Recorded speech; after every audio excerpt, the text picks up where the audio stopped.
Amos 4ஆம் அதிகாரம்.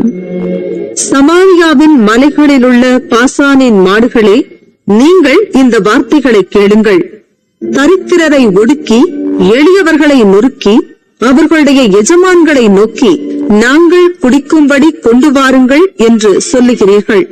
இதோ கர்த்தராகிய ஆண்டவர் உங்களை துறடுகளாலும் உங்கள் பின் சந்ததியை மீன் பிடிக்கிற தூண்டில்களாலும் இழுத்துக் கொண்டு போகும் நாட்கள் வரும் என்று அவர் தம்முடைய பரிசுத்தத்தை கொண்டு ஆணையிட்டார். அப்பொழுது நீங்கள் ஒவ்வொருவனும் அரமனைக்கு சுமந்து கொண்டு போவதை எறிந்துவிட்டு தனக்கு எதிரான திறப்புகளின் வழியாய் புறப்பட்டு போவீர்கள் என்று கர்த்தர் சொல்லுகிறார். பெத்தேலுக்கு போய் துரோகம் பண்ணுங்கள், கில்காலுக்கும் போய் துரோகத்தை பெருக பண்ணி காலைதோறும் உங்கள் பலிகளையும் 3ஆம் வருஷத்திலே உங்கள் தசம பாகங்களையும் செலுத்தி புளித்த மாவுள்ள ஸ்தோத்திர பலியோடே தூபம் காட்டி உற்சாக பலிகளை கூறி தெரியப்படுத்துங்கள். இஸ்ரவேல் புத்திரரே, இப்படி செய்வதே உங்களுக்கு பிரியம் என்று கர்த்தராகிய ஆண்டவர் சொல்லுகிறார். ஆகையால் நான் உங்கள் பட்டணங்களில் எல்லாம் உங்கள் பல்லுகளுக்கு ஓய்வையும் உங்கள் ஸ்தலங்களில் எல்லாம் அப்பக்குறைவையும் கட்டளையிட்டேன். ஆகிலும் நீங்கள் என்னிடத்தில் திரும்பாமற் போனீர்கள் என்று கர்த்தர் சொல்லுகிறார். இதுவும் அல்லாமல் அறுப்பு காலம் வர இன்னும் 3 மாதம் இருக்கும் போதே மழையை நான் தடுத்தேன். ஒரு பட்டணத்தின் மேல் மழை பெய்யவும் ஒரு பட்டணத்தின் மேல் மழை பெய்யாமல் இருக்கவும் பண்ணினேன்.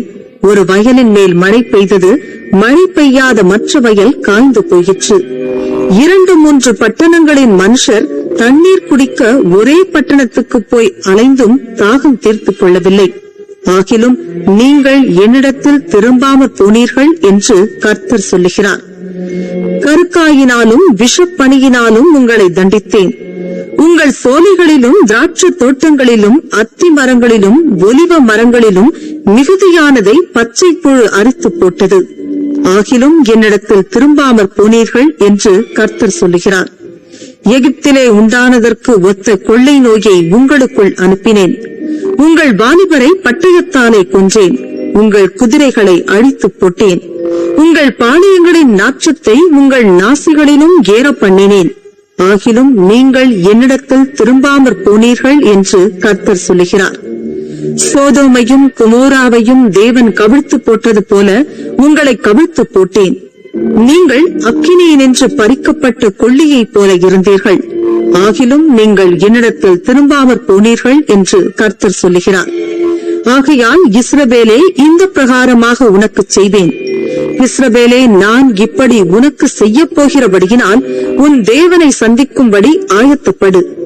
அவர் பர்வதங்களை உருவாக்கினவரும் காற்றை சிருஷ்டித்தவரும் மனுஷனுடைய நினைவுகள் இன்னதென்று அவனுக்கு வெளிப்படுத்துகிறவரும் விடியற் காலத்தை அந்தகாரமாக்குகிறவரும் பூமியினுடைய உயர்ந்த ஸ்தானங்களின் மேல் உலாவுகிறவருமாயிருக்கிறார்.